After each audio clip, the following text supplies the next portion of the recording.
Awesome. All right, so jumping right into it. Hi, everyone. My name is Lynn D. Jung. I am a science fiction and fantasy author, and today we're going to be talking through our different excerpts, and you can go ahead and introduce yourself, Kris. Hi. Lynn has very kindly invited me to her channel. So my name is Kris, and I also make videos on YouTube, and I've actually been watching Lynn's videos. I think, I don't know if before I started making YouTube, but definitely, I think I've been watching your videos for a while. Oh my God, really? It's kind of like a moment for me. I kind of, made it in my career. Oh my God. Well, yeah. I'm glad how long? Sorry, this is, so off topic, but, how long have you been making videos? Because I feel like I've been watching your videos since before I was doing YouTube. This was my pandemic, mental breakdown project. So back when everything was in lockdown. Yeah, exactly. I started this channel, but then I stopped for a good 8 months because I went back to school and in-person stuff was really intense. Okay. So yeah. Technically it's been 2 years, a little over. So okay. 2020, yeah. Yeah, I think I started making videos in 2021. So maybe that was probably a little bit after I saw yours. Anyway, that's so off topic, but no, that's so sweet. Oh my God. I can't believe that people actually watch those early videos. I look at those and I'm who your was early that? Videos are good though. I feel like mine have been privated because don't watch them, really? Guys. The early ones, don't watch them. I feel like your videos have been such consistent quality. I mean, obviously you've upped your game, but I've always, been super impressed. maybe now they are, but don't go back. Don't go there's back. Hidden ones I haven't seen that I don't know, but yeah, they're privated. They're gone. Just to go over what we're doing again, we've shared 500 words of our respective manuscripts with each other, and we've left some feedback, and we're going to be discussing that and just sort of going over, not super intense critique, but just sharing. I don't know, just chatting. Yeah, just having a good, fun time. Yeah. So, for your piece, so over on my channel, we'll be talking about my excerpt. In this video, we're gonna go over Lynn's scene first. So do you want to just give a quick summary of the scene that you sent me? It was about 500 words, right? Yeah, Not it was just a little bit over. So I sent Kris the prologue of the manuscript I've been working on in my vlogs, which is a sapphic young adult retelling of an undisclosed thing.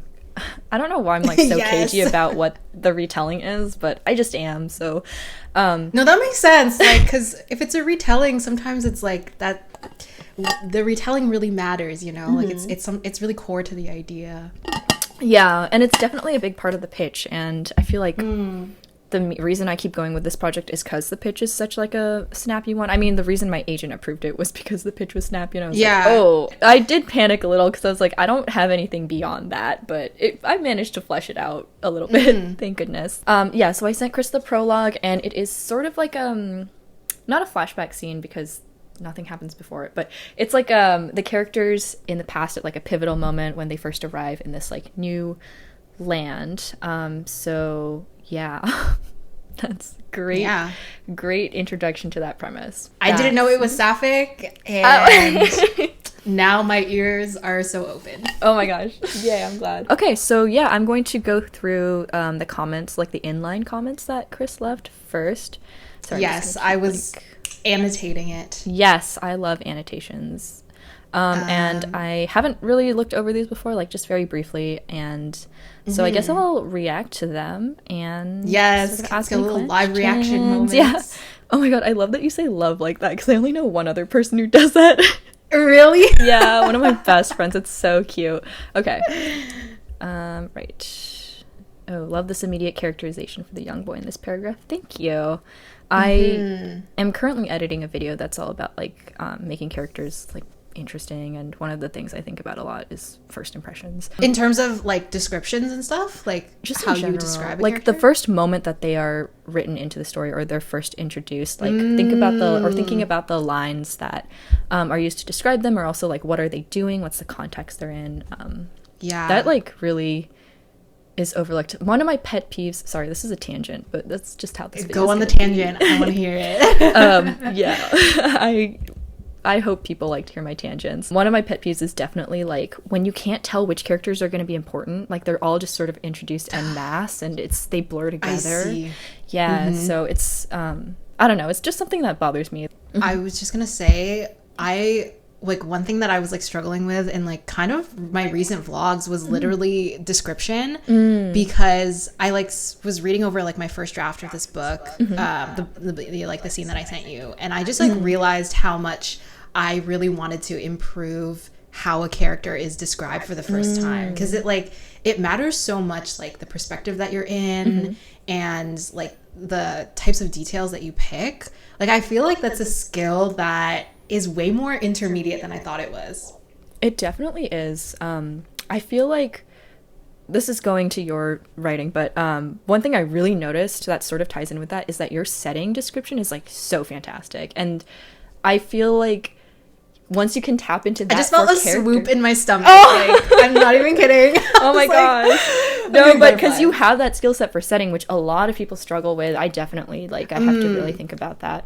You should definitely be able to transfer that to character and create some pop-in. I think I just have to learn how. Yeah. And just reading the books will. But yeah, so the line that I highlighted where I was saying that I loved Lynn's characterization was that I think you're describing this so this king is looking at a young child, right? And describes him as having a solemn face, or finding kinship in a solemn face. And I think I there was something about describing a child that way that just felt really sad to me. Very not overtly sad, but I think there's just something about giving that kind of descriptor to someone that young, which is why I highlighted it. Yes, thank you. I don't know, I feel awkward now. Thanks. Yeah, that's really good, because that character goes on to be pretty tragic in a lot of those ways. Oh my god, I'm so sorry. I was when I was reading the piece, I was just I hope nothing bad happens to these kids. Oh my gosh, everything bad happens to these kids, but it's fine. Okay, I hope so. I love it when people leave inline commentary and half of it is very ooh, craft, and half of it is I have some where I'm just going on a little bit of a tangent about craft and all of that, and then I have one comment that's literally just 5 exclamation marks. Yeah, I just ran into that one.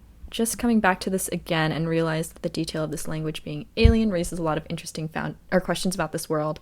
Also, foundations of their villages kindling is so good. What the heck? Oh, thank you. Yeah, that was such a good line. Thank you. I've never seen that one. I don't think I've seen it either. I'd better not have. I feel I accidentally subconsciously lift certain phrases and everyone does, but no, that's happened to me where I labor over a line and I'm ooh, that one's so good, and then 5 days later I'm oh shoot, I literally just internalized another line from a book and forgot that I didn't write it. It happens to me. I hate it.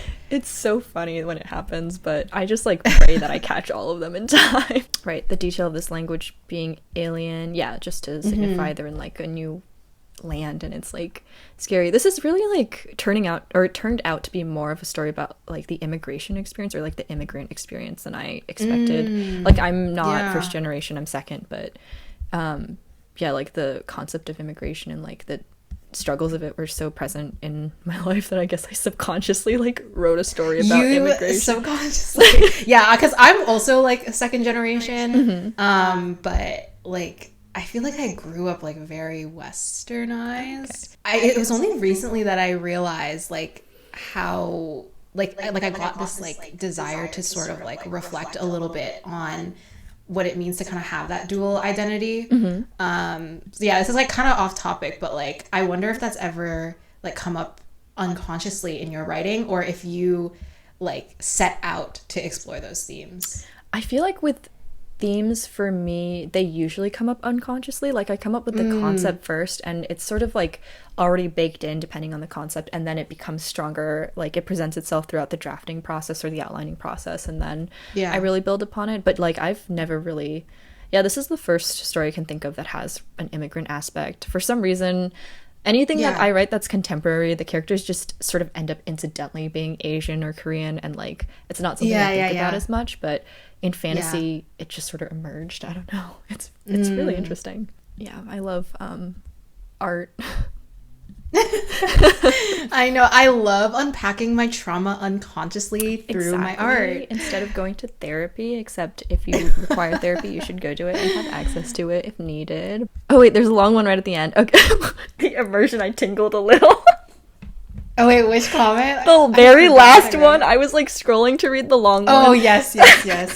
Yes. That gave me the tingles on both reads. I actually read it twice. Really? Oh, that's like, I've never had anyone say that my writing has made them tingle before, so thank you. Really? Oh my gosh. Okay. Well, there you go. That's really good. That's a really good first. I'm glad that was on camera. Okay, so there's a long comment right at the end. Please feel free to discard this since I have no context about these characters or story, but upon rereading this, I almost feel like dropping us into the siblings' escape. Oh. Interesting. Okay. Could make an amazing prologue too. For example, starting with them already being captured and having to piece together the clues as a reader that they're attempting to escape that night, but them realizing they can't escape with their littlest sibling. Oh, yeah, that does bring the drama. Okay, that said, I know that in media res approach to the prologue would give it a different tone than the one you've set.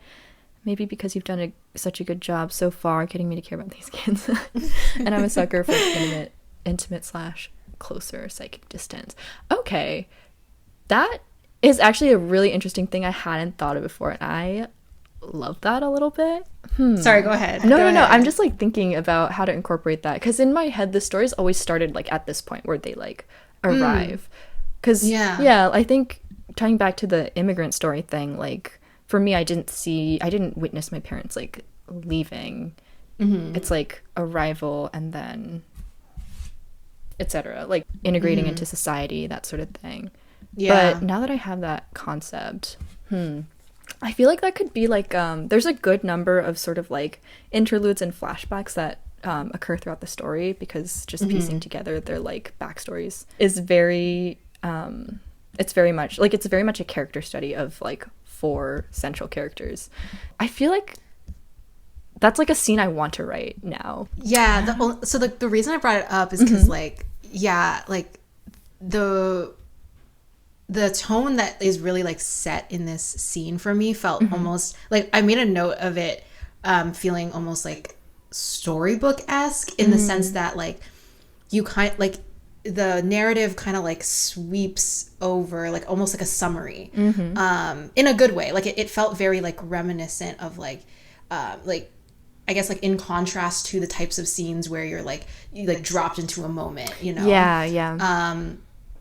So yeah, like it was a very like distinct sort of storybook tone. And so yeah, I made that comment because I was like, I think it would be super interesting, like whether it is the prologue or like, I don't know. But like it was just like a scene that came into my head where like if you wanted to like start on that like feeling of action and tension or mystery, it definitely would create a different tone though. So like I don't have context in the rest of the book, so like I don't know if that's like the right sort of tone to set, like to really use that as the prologue. But I just felt like another line that I highlighted was this idea of like the youngest sibling like never seeing the other 2 ever again. I was just like, okay, let me die real quick. That's really sad. So yeah, like I feel like my brain is just always like it's like biased towards like the kind of like cold open kind of approaches to prologues, even though it might not like always be like the best option for like every single story. That's super interesting. I think I definitely gravitate toward this like like the storied feel for a prologue if I'm including one, which I like. No, I like it though. Like it's a vibe. It's I feel like it definitely does work in different contexts. And now that I'm thinking of it, I've never done like what you call like a cold open for a prologue. My book before this like literally has like a 10,000 word myth as the I had to cut it down. I did cut it down, but it was like that's like so long. Like I wrote a myth, like a fake myth for this gosh darn book. So into that. Okay, like one thing, sorry I like cut you off. No, but one thing that I liked is like a super tiny thing, where you say that the siblings, oh yeah, it's in the last paragraph. He leads her into a chamber tucked behind a tapestry of the flower maid and her son prince. I like stuff like this where you're like introduced to in-world lore, like in context. Like it makes especially when it's like fantasy or sci-fi, like it makes the world feel really lived in. I'm assuming this is like a fairy tale thing, it's something in the world, like a romantic epic. So a lot of this world is like very loosely, I feel like I structured the systems like religious systems and political systems and like the military system almost off of like Arthurian legend. So there's very much this idea of like romantic epics and like the stories of like knights and whatever, and like this is what we have to live up to, and that's not realistic because that's very exaggerated or made up entirely. There's very much a running through line regarding that, and this is like one of the big ones because I guess just going into a little bit, this girl is very much like comp het, like a huge romantic, and like a lot of her journey is like dispelling these ideas she's created and being like, hey, this isn't exactly what you dreamed of, but like it's still good, right? You know, or it's like even better. And you have to live outside of this like mythos, and this particular poem or epic is like one that she really fixates on. That's interesting. Like you said, there's gonna be like it's like a 4 main character like multi POV story. Kind of. It's 2 points of view, but it's like the 4 characters are sort of like they complete each other, right? They're so involved with each other that like they form this core group, and it's not even like a friend group. Like a couple of them actively hate each other, but it's which is the best. Like I love when there's like hatred in the main party. No, like I actually love that. So like one question that I had, oh gosh, did I write it down? Oh right, okay, so you never named the characters. So what made you choose not to name them in this prologue? Like is there sort of is it like when you meet them like in the actual book, like in the present timeline, will you like immediately know that they're the characters in the prologue? Oh god, I hope so. I think I just chose not to drop names for like that sort of distant storied feel, like to maintain that sense of not that it's not real, but it's more like a memory or a dream. It's like a very faded sense, if that makes any sense at all. One thing I was gonna say was like I feel like it contributes to the tone so much that like you don't know their names, and I almost like feel like it would be really like satisfying as like a reader to I just like moments like that where it's like, oh, that's that character, and you feel like you have all of this like knowledge about them already, and it adds more like weight to like what you know about them. One like a follow-up question I have is that knowing that some readers, like a non-insignificant amount of readers, I didn't know this until Twitter told me, knowing that some readers like skip prologues, does that affect the way that you approach prologues? Because it kind of affects me. Really? Honestly, I do whatever I want. I didn't know people skipped prologues. If you do that, why? Like, don't you want to read every word? I saw this discussion on Twitter. I'm not saying Twitter is like the best place for discourse, but it was like really weird to me that like, oh my gosh, like so many people just like skip prologues, or they read them later or something like that. They just like go straight to the first chapter, and it's like, oh, so how does that affect how writers should approach their prologue? Like, because to me, like knowing someone would skip a prologue would make me like think about like what information I would put in it. But I don't know if that's just me. Honestly, I feel like even hearing that, this is like the first time I've heard that, I don't care. I wrote the prologue for the story. Yeah. If you want the full impact of the story, then read the prologue. Eventually, you're going to hit a point where you're like, wait, what? And then you're going to have to go back to the prologue. So, like, just read the prologue. It's not very long. It's... Yeah, no, I agree. But also, like, what do you... Because there's a lot of, like, different opinions on whether or not your book should have a prologue and, like, all this kind of stuff. Yeah. Like, I hear... And, like, correct me if I'm wrong, but, like, I hear that... People are always like, don't query with a prologue, or probably don't, prologues are a hard sell and stuff like that. I wouldn't even say it's a hard sell. It's just that, like, I feel like prologues do have a time and place, and a lot of maybe less experienced writers aren't, like, so great at catching on to it. For me, I personally, I find them fun. I find them, like... I love a prologue. I know, too. Like, I love them, reading and writing them. I get really excited when I see, like, a short prologue. Sometimes they're a little long. Mine can get a little long. I guess, yeah, just make sure that it doesn't feel like a waste of time. I would say if you keep your prologue short, then, like, people have honestly no excuse. How can people have no excuse? What are you guys doing? Yeah, no, I feel you. Yeah, maybe Twitter's lying. Honestly, maybe Twitter is lying. So take what I said with a grain of salt, but it has kind of affected me because... But you know what? I do agree with you, though, that I feel like it's just, like, sort of a writing skill where maybe some published books that have prologues just aren't the best, like, utilization of their prologue. I don't know. I feel like it's about execution. Yeah, it really is about execution, and it's about, like... Oh, like, for example, I would never put a prologue in front of, like, a contemporary novel, you know? It's very much, like, for me, a fantasy... Like, not even sci-fi, but, like, fantasy thing. It's very fantasy, yeah. Because it is very much, like, setting this tone, setting up some, like, crucial world-building aspects without, like, dumping them into the plot or, like, taking time out of the plot to explain them. Yeah, because there's so much utility a prologue can have, but it can be distracting in the wrong place, for sure. So I kind of get it, but...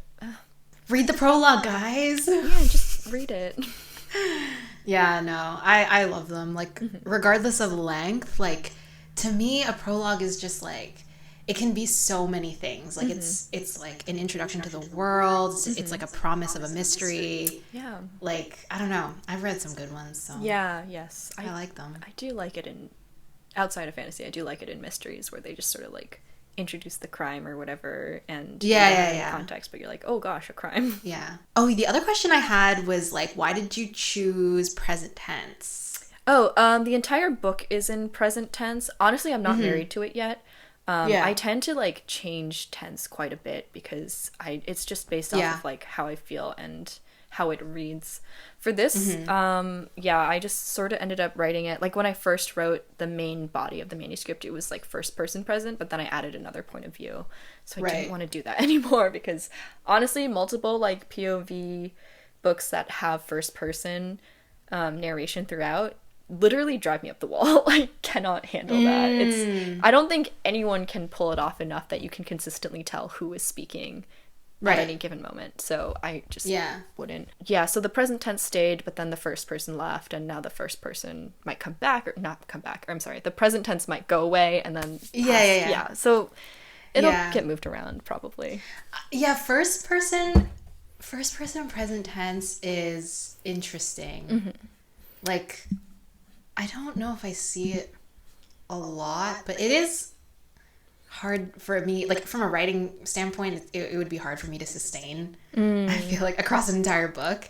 But yeah, I don't see a lot of present tense fantasy, but, like, I like it, though. I actually really like reading present tense. Like, there's something very, like, I don't know, it just feels very, like, lyrical to me. Yeah, I feel like there's a lot of opportunity to, like, get that immediacy, especially if you're using first person. I think I've, like, really like to mix up my point of view and my tenses. So before this, I was, like, heavily revising, basically rewriting a young adult contemporary fantasy, and that was first person present because the character had a really strong voice. So I think I just maybe got used to it. Yeah, so there's definitely the opportunity for change, but yeah, I do like present tense a lot, especially right now. I liked it. I was, like, excited when I saw it. Oh, okay, good. Maybe I won't. Yeah, because it's really, like, I've tried to start my fantasy manuscripts in present tense, and then at some point I just realized like, oh, there's something about it where I feel like I'm forcing it, or it's like this is not the right project for it, but I love present tense. I had one more question. Wait, where is it? Oh, okay. This is a question I like asking all writers, but like, do you have a favorite line or a favorite paragraph or image? Oh, from the prologue or from the in this itself? scene. Okay. That you sent. I really like there are 3 of them, for in this fabled land all terrible things come in threes, because that I feel like really sets like the storybook tone, which is what I was going for. Yeah, I like that line. I love that. That's the line that I read. It's literally the second line, but that's a line where I read where I was like, oh, okay, like she's reaching for like a storybook tone. Yep. Yeah, I like that. This is young adult, you said, right? Yes, it's like turning out to be a little bit older. There's like a lot of murder in this, but love. It's sort of like upper YA, but I'm trying to keep it like very firmly YA because there's quite a bit of like coming of age and so the themes are pretty much aligned with like the young adult genre. That's cool. Yeah. Thanks. That's like all the questions that I had, really. Okay, perfect. Well, do you have like any other for me? I don't know. Not really. I'm really glad that you enjoyed it. Loved your commentary. Yes. I can't wait like to see how it turns out and like I hope it turns out okay. Sometimes I just really struggle with this draft, but this is like you're like one of the first people who's read it or any part of it in a bit, so this helps galvanize me, make me feel like I'm actually writing something that's like readable. Yeah, I mean, of course, that's all we need sometimes. I literally, because I kept like, I'm terrible. I always scrap and start over. Let's see. In my Scrivener right now, I have like 13,000 words. Even though I was supposed to be done by the end of last month with the drafting process. That's okay. You know, like stuff was happening, so. So you're 13,000 words in. So it's still like very new, right? The first draft. it's still pretty fresh, and I'm like just starting to get into the meat of things with like Act 2 and stuff. So we'll see. I don't know how long this book will turn out to be. I've currently set my word target to 70,000, but that's pretty good. Yeah. I don't know. I don't want it to be too intense. I want it to be relatively self-contained. It's about like these 4 people and their weird little valley castle and like a weird monster and some stuff that happens. That ragtag team kind of moments. Like Scooby-Doo. I made a tweet that was like, I just want to write things that can be compared or like comped to Scooby-Doo for the rest of my life, and oh my god, true. More Scooby-Doo representation. Literally, like Scooby-Doo got it right. They got it right. They got the dog. They got the mysteries. They got the like friend group shenanigans. They got the like queer coding. Okay, yes to all of that. And also like, where are all the dogs in modern fantasy, or like in this new wave? Where are the animals? We don't have animal representation anymore. I know. I like am so biased because I work at a vet, so animals are like all around me. But in my other like project that I'm cheating on this one with, I was like, no, fuck it, give her a dog. So I gave her a rescue pit bull, and I'm like, this is the best decision I've ever made in my life. This book is already like so much more interesting than anything I've written. I'm definitely gonna put a dog in my next book. Damn it! You should do it. Oh my god, dogs! You convinced me. So is this your like primary project that you're working on right now? Yeah, I tend to like skip around just because I ADHD, but I've been trying to focus on this one because I really want to get to a point where I'm like finishing books more consistently, because I really haven't finished a new project since my freshman year of school, which was 4 years ago, 3 years ago, something like that.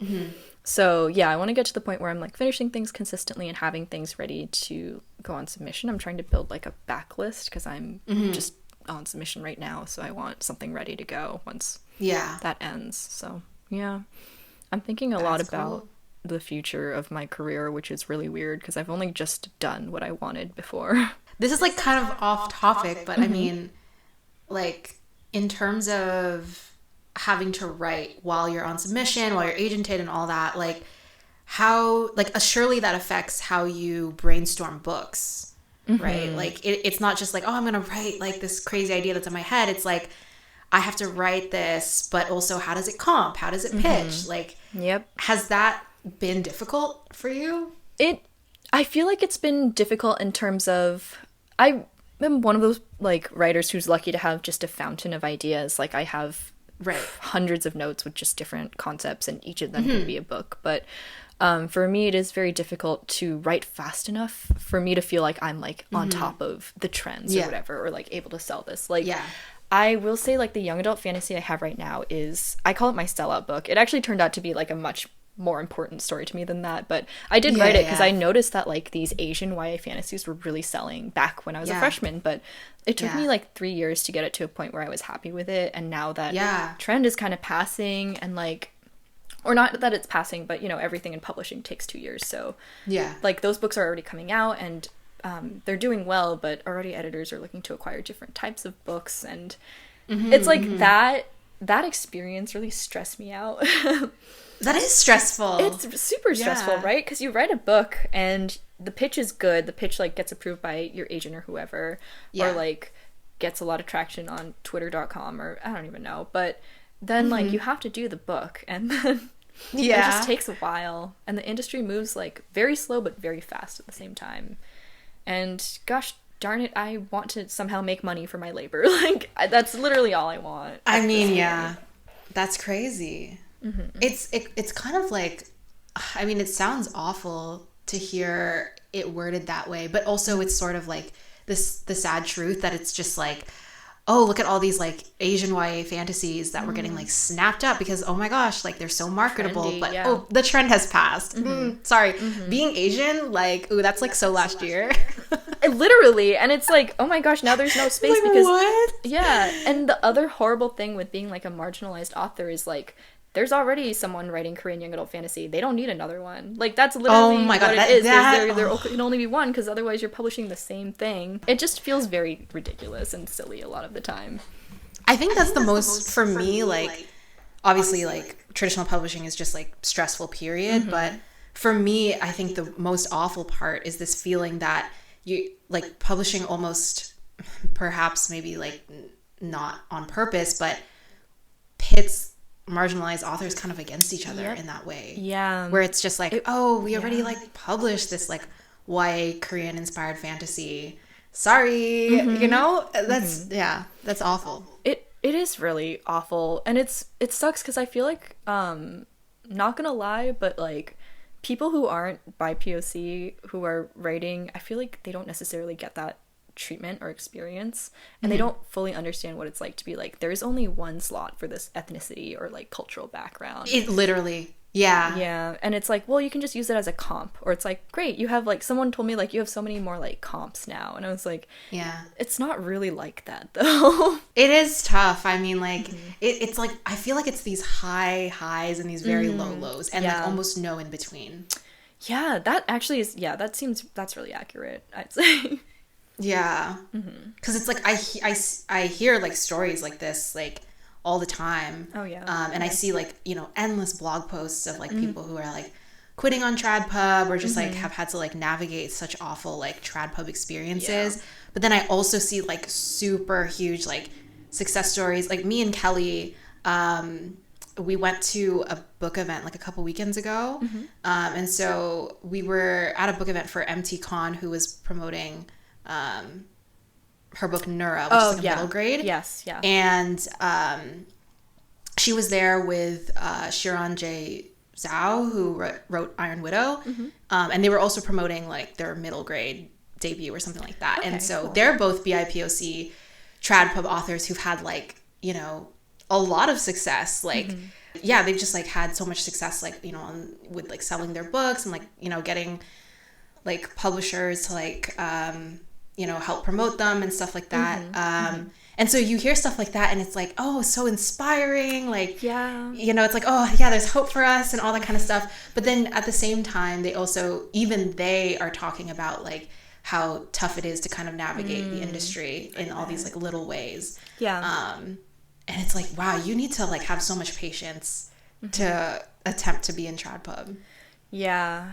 Even beyond that, I feel like if you're marginalized and you do make it, like the amount of scrutiny you get put under and the amount of backlash you can get for like really minor offenses is like way more intense. And it's like, okay, great, you have succeeded, but like at what cost? Literally, but at what cost?